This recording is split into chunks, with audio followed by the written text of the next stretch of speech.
살아계신 하나님 아버지, 감사와 찬송과 영광을 올려드립니다. 아멘. 오늘도 생명 주시고 새날을 허락하시고 저희들의 발걸음을 하나님의 은혜의 보좌 앞으로 옮겨주셔서 말씀을 듣게 하시고 또 구원의 생명의 그 은혜를 받게 하시니 아버지 감사합니다. 아멘. 구원함을 받을 때가 이때인 줄, 오늘인 줄 믿습니다. 아멘. 오늘 하루를 살아갈 때 하나님께서 오늘 하루를 저희들에게 허락하신 이 한날이 저희들에게 구원의 은혜가 필요하고 생명의 말씀이 필요한 한날인 줄 믿습니다. 아버지, 이 시간 하나님 앞에 나온 심령들의 그 마음 중심을 보시고 구원의 은혜를, 생명의 말씀을, 성령을 이 시간 부어 주옵소서. 아멘. 말씀을 듣겠사오니 저희들의 입술과 눈과 귀와 마음을 주장하셔서 아멘. 온 마음을, 온 영을, 온 육체를 주장하셔서 주여. 하나님의 말씀을 잘 받을 수 있는 그러한 은혜를 이 시간 허락하여 주옵소서. 아멘. 예수 그리스도 이름으로 축복하며 기도 올리옵나이다. 아멘. 아멘. 자, 14장 마지막 두 단락인데요. 오늘 여기서는 두 추수에 관한 이야기가 나옵니다. 하나는 예수 그리스도의 낫에 의한 추수, 그리고 두 번째 추수는 천사에 의한 추수. 근데 어떤 차이가 있냐면 첫 번째 예수님에 의한 추수는 읽으시면서 느끼셨겠지만 성도들 14만 4천이라고 할 수 있고 구원받은 성도들에 대한 믿음을 지킨 이들에 대한 그 추수를 의미하고, 두 번째 추수는 천사에 의한 추수인데 하나님의 진노의 대상자들을 추수하는 그러한 차이점이 있습니다. 자, 예수 믿지 않는 사람들도 부활합니까? 안 합니까? 부활합니다. 그래서 성경에는 생명의 부활과 심판의 부활이라고 두 부활을 얘기하잖아요. 그러니까 똑같아요. 추수가 있는데 두 가지 추수라는 거지. 하나는 성도들에 대한 추수, 하나는 심판의 대상자들에 대한 추수를 구별하고 있다는 거예요.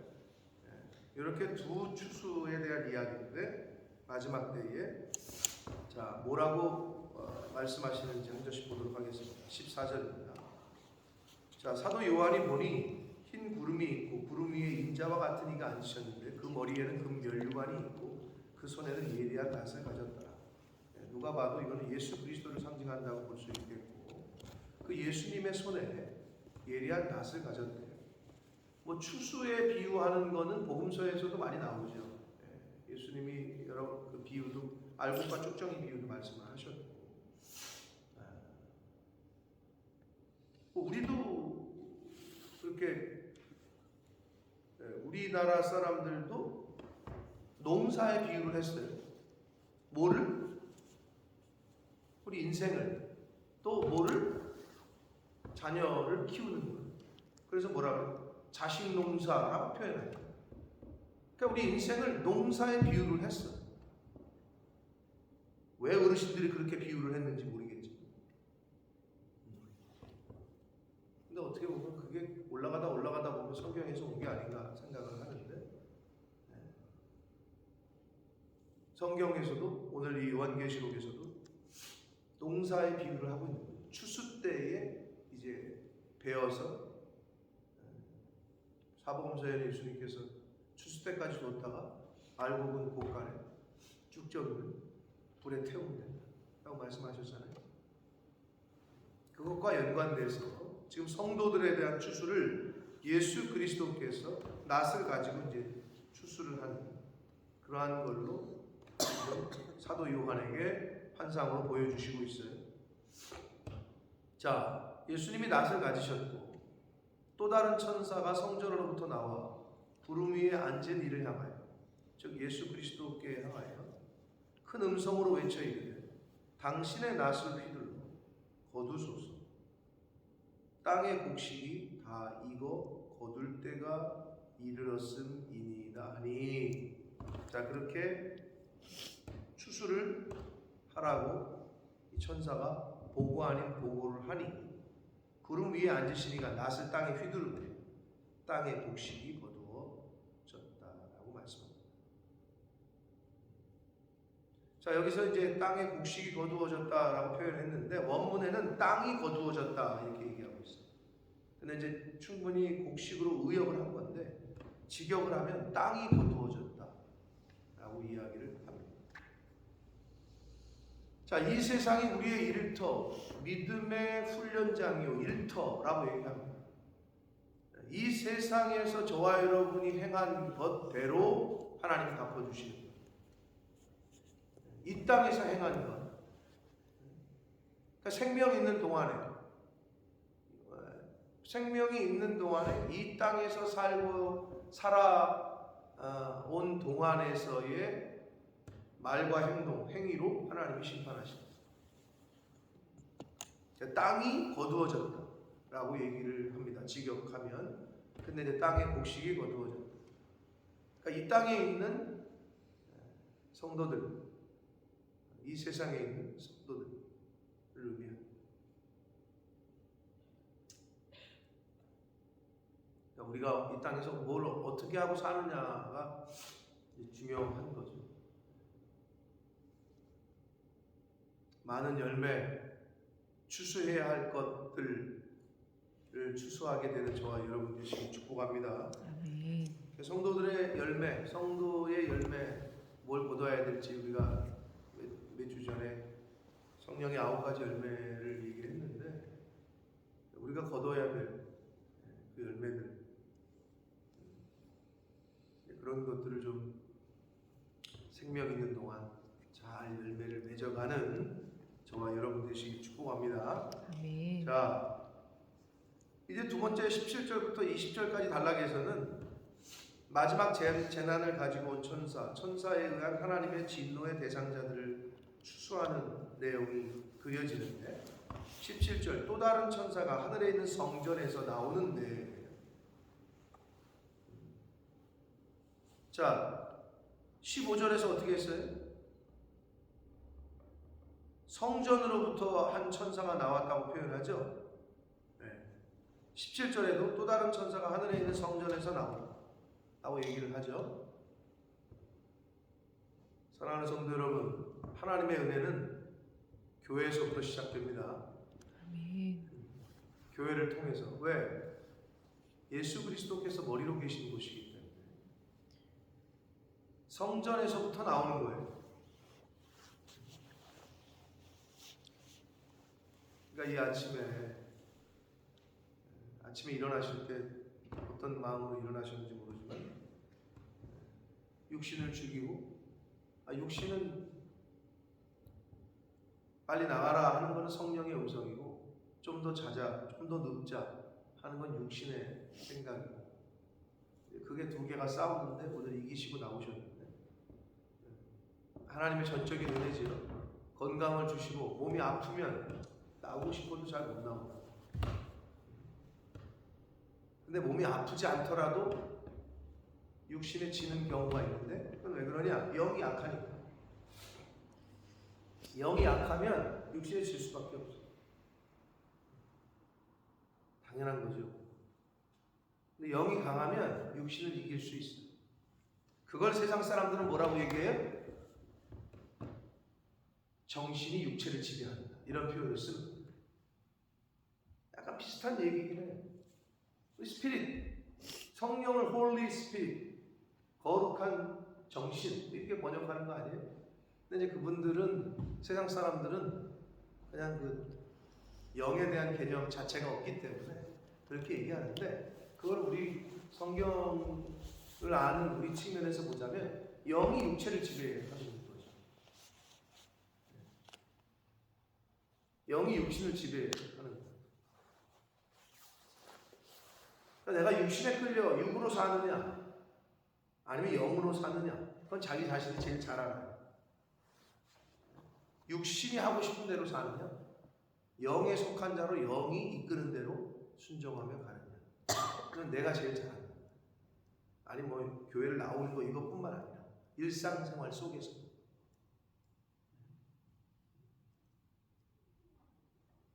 영에 속한 자, 또 성령에 순종하는 자로 오늘 하루를 사시는 저와 여러분 되시길 축복합니다. 아멘. 하늘에서 성전, 하늘에 있는 성전에서 나온다. 천사가 거기서 나온대요. 천사뿐만 아니라 하나님의 모든 은혜는 성전에서부터 시작돼요. 이 제단에서부터 생수의 강물이 흘러가는 거예요. 자, 다른 천사가 하늘에 있는 성전에서 나오는데 역시 예리한 낫을 가졌다. 여기서는 천사가 낫을 가졌다고 그래요. 심판의 명령을 받은 천사겠죠. 또 불을 다스리는 다른 천사가, 이번에는 또 다른 천사인데 불을 다스리는, 자, 불은 마지막 심판 때는 첫 번째 심판은 물로 하셨지만 내가 다시는 물로 심판하지 않겠다 해서 보여주신 언약의 징표가 무지개고, 이제는 불로 심판하신다. 그러니까 불을 다스리는 천사, 심판에 대한 이미지죠. 어디서부터 나왔대요? 제단으로부터. 자, 제단으로부터 나왔다는 얘기는 하늘에 있는 성전에서 나왔다는 의미와 똑같습니다. 같은 말입니다. 제단, 즉 강대상, 오늘날로 교회로 말하는 하나님의 임재를 상징하는 거죠. 하나님의 임재. 그러니까 하나님으로부터 나왔다고 보시면 돼요. 하나님으로부터 왔다. 하나님의 명령을 받고 나와서 예리한 낫 가진 자를 향하여, 자, 낫을 가진 천사가 성전에서 나왔다고 그랬잖아요. 향하여 큰 음성으로 불러 이르되 내 예리한 낫을 휘둘러 땅에 포도송이를 거두라 라고 하나님의 명령을 전합니다. 그 포도가 익었느니라 하더라 라고 얘기해요. 물론 정확한 거는 우리가 알 수 없으나 제단이 어디 있어요? 질문이 너무 우습죠. 강대상이 어디 있어? 교회에 있죠. 교회 안에 있잖아요. 그런데 교회 성전, 그런데 제단, 똑같이 천사가 나왔다고 그러는데 왜 굳이 성전에서 나왔다, 두 번째 천사도 성전에서 나왔다 이러면 되잖아요. 자, 그런데 왜 한 천사는 하늘에 있는 성전에서 나왔다고 하고 한 천사는 제단에서부터 나왔다고 얘기했을까요?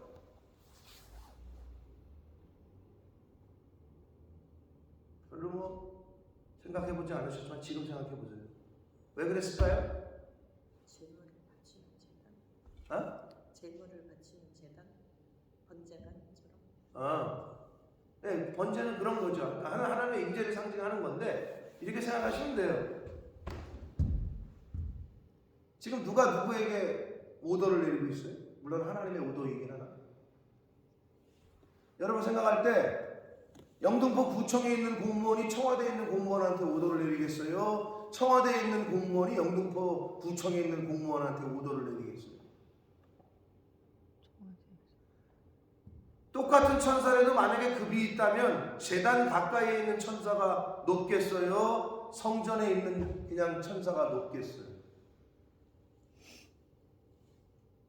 질문이 어려워서 대답을 안 하는 건 아니죠? 아직 잠이 들길 수도 있고. 자, 무슨 말이에요? 자, 하늘 제단에서부터 나왔다라고 굳이 표현을 쓰고 있어요. 똑같은 천사인데. 근데 그 천사가 성전에서부터 나온 나까지 천사에게 하나님의 명령을 전해. 너 휘둘러라. 그러고 있죠? 여러분은 어디에 있는 천사십니까? 즉, 신앙생활을 해도 늘 얘기하지만 신약에 나오는 예수님의 제자들을 살펴보면 12제자 중에서도 3인방이 있었죠. 베드로, 야고보, 요한 3인방 최측근. 똑같이 산에 갔어 기도하러. 근데 다른 제자들은 여기 앉아있으래. 근데 베드로, 야고보, 요한만 데리고 일로 올라와. 너네 일로 더 와 가까이. 그래요, 안 그래요? 그러죠? 그럼 같은 제자들 입장에서 무슨 나빠 안 나빠? 뭐 그런 거 생각해보지 않았겠지만 그게 구별이 되고 있단 말이지. 3인방, 12대자, 그럼 어떻게? 또 나눌 수 있는 게 뭐야? 120문도 더 나눌 수 있는 건 뭐야? 부활할 때 500성도 점점점 확대가 돼. 신앙생활 할 때 여러분이 어떻게 하시냐 이거야. 제단 가까이로 오시게 되시길 축복합니다. 아멘. 제단으로부터 멀어지면 이거 복이 안 돼요. 아니 천사도 등급이 있어. 제단으로부터 나온 천사가 저 성전에서부터 나온 천사에게 야 너 가진 나 휘둘러. 물론 하나님의 오더죠. 그걸 전하고 있다고. 근데 여러분은 교회를 생각할 때 오늘날 교회 안으로 깊숙이 들어오는 신앙생활하는 사람들이 있어요.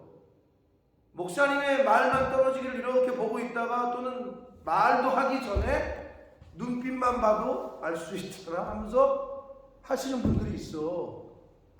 그런데 저 멀리 있잖아요. 저 뒤에 있잖아요. 재단으로부터 멀어지잖아요. 제가 해보니까 그래. 학교에서 수업을 들을 때 교수님하고 가까이 있는 애들이 다 장학생이더라고. 근데 이 교수님하고 멀리 앉은 애들은 다 노는 애들이야. 수학여행 갈 때 차에서 버스에서 맨 뒤에 앉는 애들 누가 앉아요? 김경애 집사님. 집사님 어디 앉았어? 수학여행 갈 때. 앞이요? 중간이요? 맨 뒤요? 앞에 앉았어요? 키가 때문에. 그러면 맨 뒤에 앉는 애들은 주로 누가 앉아요? 좀 노는 애들이 앉지? 그게 옛날이나 지금이나 똑같아.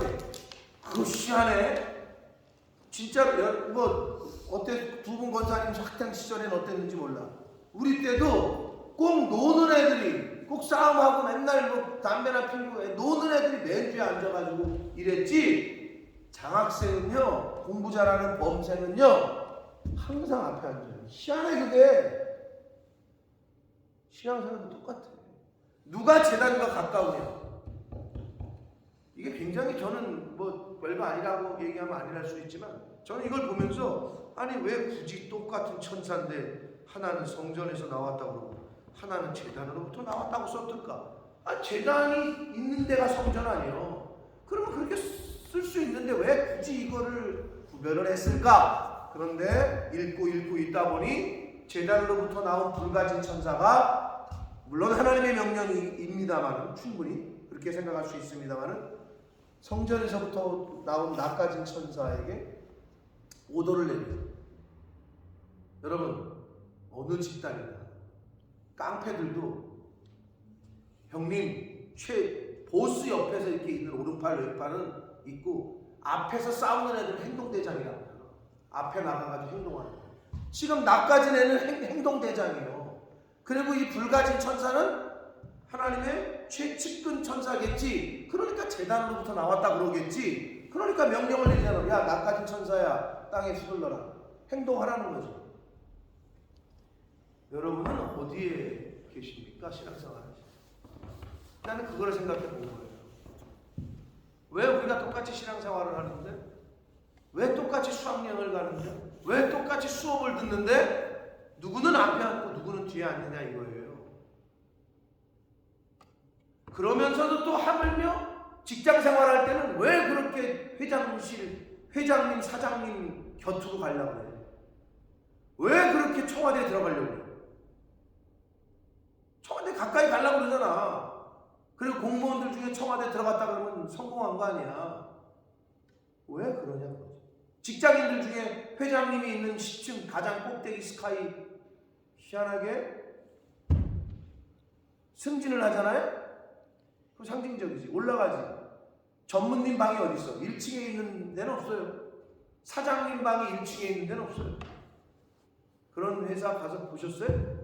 요즘은 많이 그런 게 깨지고 있다고 하는데 만약에 한 20층 빌딩이다. 그러면 대개가 사장님, 회장님 방은 물론 가장 좋은 뷰가 좋은 로얄층 또는 맨 꼭대기에 있다.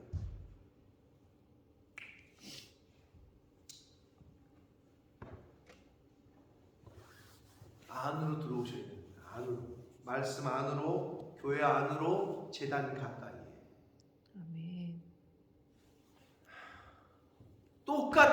땅에서 신앙생활 하시는데 왜 이렇게 멀찍이 있냐?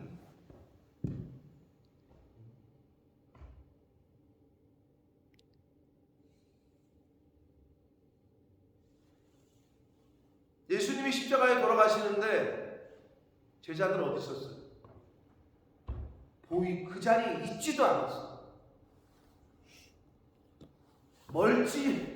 멀찍이가 아니라 그 자리에 있지도 않았어. 다 무서워가지고 숨어가지고. 그나마 여자들만 그 광경을 지켜보고 있었죠. 여러분의 영적인 그 위치가 어디냐? 제단 가까이세요? 중간이세요? 보이지도 않는 곳에 있으세요?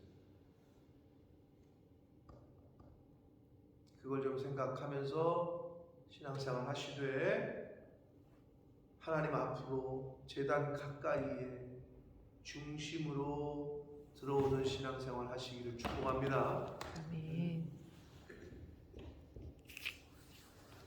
여러분 그래야 복이 있어요. 그래야. 자, 나 불을 다스리는 다른 천사는 제단으로부터 나왔다 라고 표현을 하고, 이 천사가 다른 낯가진 천사에게 자, 네 낫을 휘둘러 땅에 포도송이를 거두라. 그 포도가 익었다 라고 표현합니다.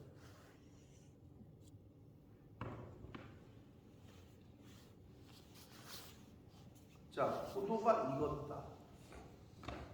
이런 표현을 사람에게도 쓰죠.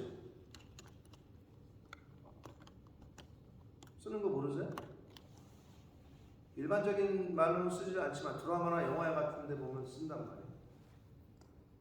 실제로 아우 딸내미가 이제 농 익었네 이렇게 씁니다. 아우 이제는 완전히 성숙했네 라는 표현을 쓸 때 과일에 비유해서 농 익었다 라고 표현해요. 그게 아까 이제 뭐 슬랭이라면 슬랭이고 그런 표현을 쓴단 말이에요. 꽉 찼다는 거야. 농 익었다는 거야. 그 포도송이가 익었대. 이거는 창세기에 노아 시대 때 죄가 관영했다 그러잖아요. 땅에 이 세상에 충만했다. 딱 그럴 때 쓰는 표현이에요. 그 포도가 이제 익었다. 이제 죄가 완전히 농 익었어요. 그러니까 꽉 찼어. 더 이상. 그래서 천사가 낫을 휘둘러 땅에 포도를 거두어 하나님의 진노의 큰 포도주 틀에 던졌다 이렇게 얘기합니다. 하나님의 진노의 큰 포도주 틀은 앞에서도 나왔죠. 가감하지 아니한 그 진노의 포도주를 마시리니, 하나님의 진노의 포도주를 마시리니 14장 10절에 이런 표현이 있었어요. 자, 그래서 하나님의 진노의 큰 포도주 틀에 던졌다. 그리고 20절 성 밖에서 그 틀이 밟히니 이렇게 기록되어 있어요. 근데 여기서 중요한 표현은 어디서 밟혔대? 성 밖에서. 여러분 교회 안에 있으셔야 돼요. 하나님의 임재 안에 있으셔야 됩니다. 주님 안에, 말씀 안에 같은 의미야. en Christo, in Christ 안에 있으셔야 돼요. 밖에 있으시면 안 돼요. 은혜의 자리는 교회 안이야. 교회 밖이 아니야. 성 밖에서 그 틀이 밟힌다. 하나님의 진노가 임하는 거예요. 틀에서 피가 나서 말 굴레까지 닿았고 1600 스타디온에 퍼졌다. 자, 일단은 한 스타디온은요, 이건 이제 계량, 그 당시에 쓰는 계량 도량인데 한 스타디온이 192m 정도예요. 그러니까 뭐 어림잡아서 about 200m야. 그러면 뭐 수학 잘하시는 계산해 보시면 1600 스타디온이니까 약 300km. 그래서 굉장히 상징적인 거죠. 약 300km. 그런데 말 어디에 닿았대요? 말 굴레는 뭐냐면요, 말은 뭐 소도 그렇지만 제갈 물려가지고 이게 씌워가지고 일로 땡기면 말이 일로 가고 일로 땡기면 일로 가는 거 아니에요? 말 타보셨죠? 뭐 달려보진 않았대도 뭐 제주도 같은 데서 타봤을 거 아니야. 그가 거기거든. 그러니까 입에 씌운 굴레. 그러면 대략 1.5m 정도 돼요. 말이 이렇게 숙이고 있잖아요. 이해되시죠? 약 1.5m라는 2m는 안 되고요. 1.5m 정도 돼. 말의 입 높이가 1.5m 정도에서 300km. 높이가 1.5m, 길이가 300km에 피가 흘렀다는 거예요. 피가. 그러니까 어마무시한 거죠, 사실. 하나님의 진노의 심판에 의해서 이렇게 싹 죽임을 당하는데 그 피가 1.5m 높이가 돼가지고 300km까지 흘렀다는 거예요. 야, 무서운 형벌이죠.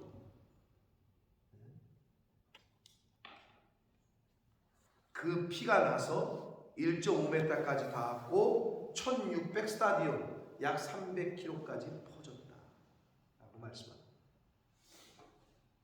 자, 사랑하는 성도 여러분, 이게 이제 심판 때의 두 추수에 대한 말씀이었습니다. 자, 성도의 추수 예수 그리스도께서 하셨고 멸망당할 사람들은 하나님의 심판의 명령을 받은 두 천사에 의해서 이제 그렇게 심판을 당하는 것을 상징적으로 지금 우리에게 말씀하셨습니다. 그런데 오늘 저는 이 말씀을 준비하면서 아까도 중간에 얘기했던 부분에서 이제 저는 거기에서 좀 은혜를 받았고, 자, 우리가 과연 우리는 어디에서 신앙생활을 하고 있는가? 공무원들은 그렇게 청와대 들어가려고 대통령 가까이 가려고 애쓰고, 직장인들은 그렇게 회장 가까이에서 최측근에 가려고 노력하는데, 여러분은 신앙생활 하실 때 어떠세요? 최측근에 재단 가까이. 그런데 어쩔 수 없이 신앙생활 할 때, 교회 생활할 때 그 교회의 담임 목사님과 가깝지 않고 등을 지잖아요. 이건 뭐라고 똑같냐? 학생이 담임 선생님하고 등을 지잖아요. 그 학생은 잘 될 수가 없어요. 축구 선수가 예를 들면 승우가 현재 감독이랑 등을 지잖아요. 경기 못 나와요. 당연한 거 아니에요? 경기를 누가 내보내겠어요?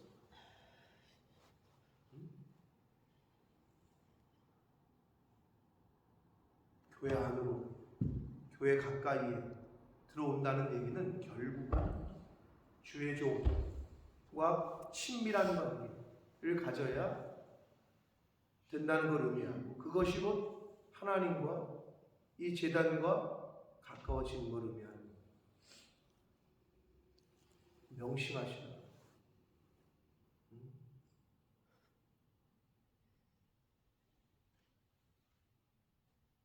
여러분이 하늘나라 갈 때까지 이 교회를 섬기게 될지, 아니면 다른 교회를 가게 되고 또는 다른 목회자를 섬기게 될지 모르나, 어떤 교회, 이단이 아닌 정상적인 교회, 어떤 교회, 어떤 목회자를 섬기시건 가까이 하시라. 아멘. 별로 아멘이 안 되시는 거예요. 교회를 가까이 하고 목회자를 가까이 하는 게 복입니다. 아멘.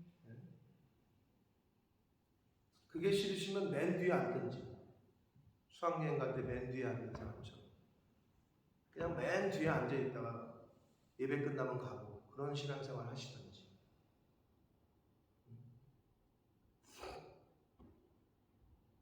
좀 슬픈 얘기지만 목회를 하시고 나보다 선배인 남 목사님이 저의 여기서 사시면서 새벽 예배를 한 달 이상을 나왔고 가까이에서 저를 본 거 아니에요? 근데 저한테 하는 말이 있어요. 목회적인 측면에서 여러 가지를 말씀하셨는데, 너한테는 1호가 없다. 니네 교회 1호가 누구냐? 1번이 없다는 거예요. 기준이 없다는 거예요. 여러분의 군대에서 교련 시간에 운동장 나가서 할 때 줄 세우면 어떻게 해야 돼요? 야, 너 이선아 기준 잡아. 기준! 그러잖아요. 그 기준이 잡혀야 줄이 세워져. 이해되세요? 근데 저한테 하는 말이 기준이요. 네 목회에 보니까 기준을 잡는 사람이 없대. 그래서 제가 그 말이 뭔가 계속 곰곰이 생각을 했는데 그 이후에 여러 가지를 또 말씀하셨는데 그래서 내가 아니 이분이 기준 아니에요? 이 사람 아니에요? 이렇게 얘기했더니 왜 안 되는지에 대한 말씀들을 하셨어요. 어떤 부분이 부족한지에 대한 말씀. 그래서 제가 수긍을 했죠. 기준이 서야 1번이 생겨야 2번이 생기고 3번이 생기고 4번이 생기는 거 아니에요? 똑같아요. 예수님도 최측근 3인방을 따로 계속 그렇게 훈련을 시키셨다는 거죠. 그런데 여기서 또 성경을 통해서 우리가 알 수 있는 건 그 최측 예수님을 배신한 사람이 누구예요? 물론 가룟 유다지만 부인한 사람은 누구예요? 1번이었죠. 그러니까 여러 가지를 교훈해요. 사실 성경에서는 12제자들 가운데 굳이 베드로가 1번이라고 할 수 있는 수제자라고 할 수 있는 베드로가 3번이나 부인하잖아요. 인간이 연약합니다.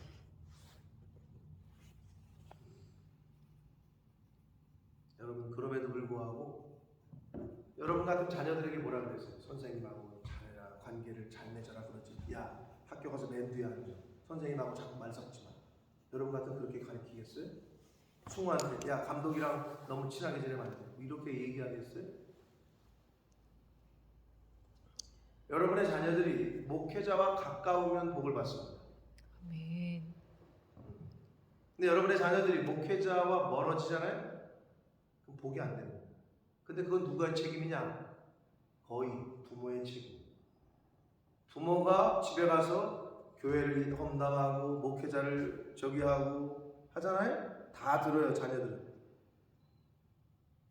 제가 해봐도 그래요. 우리 둘이 가서 집에 가서 왜 얘기 안 하겠어? 그러면 승혁이 승우가 듣잖아요? 그러면 별거 아닌데 승혁이 승우도 영향을 받아. 지네랑 아무 상관이 없는데 영향을 받더라고. 아 이게 진짜 조심해야 되는 부분이구나 라는 생각을 제가 했어요.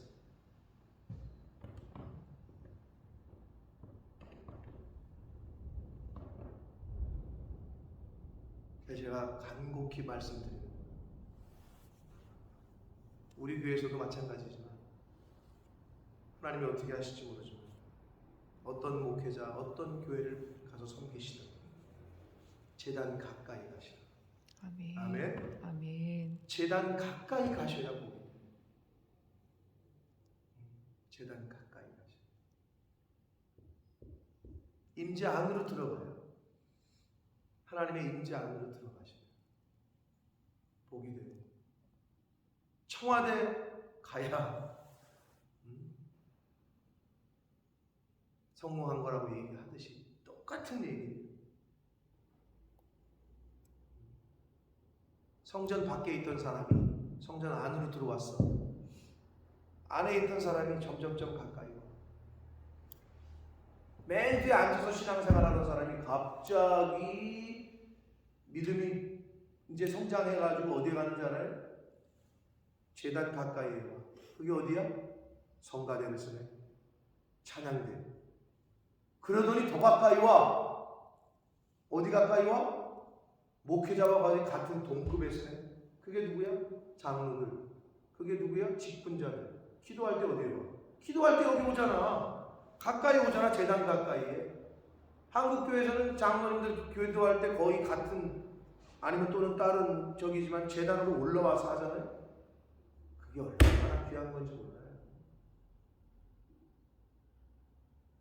그런 의미가 있는 거예요. 계시스.